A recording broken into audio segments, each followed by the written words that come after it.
planerne for den her Porsche? Jeg synes, den har stået her længe. Den har da været her alt den tid, jeg har været her.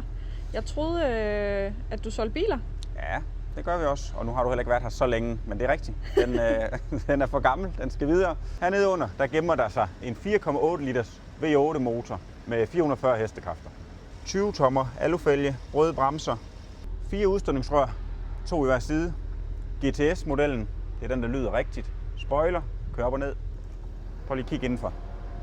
Carbon, lister, indvendig, PDK, automatgear, adaptiv fartpilot, navigation, bakkamera, lækre sæder, GTS-logo.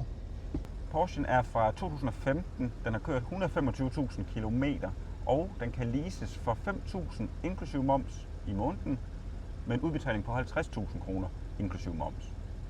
Det er billigt for at køre Porsche, tror jeg.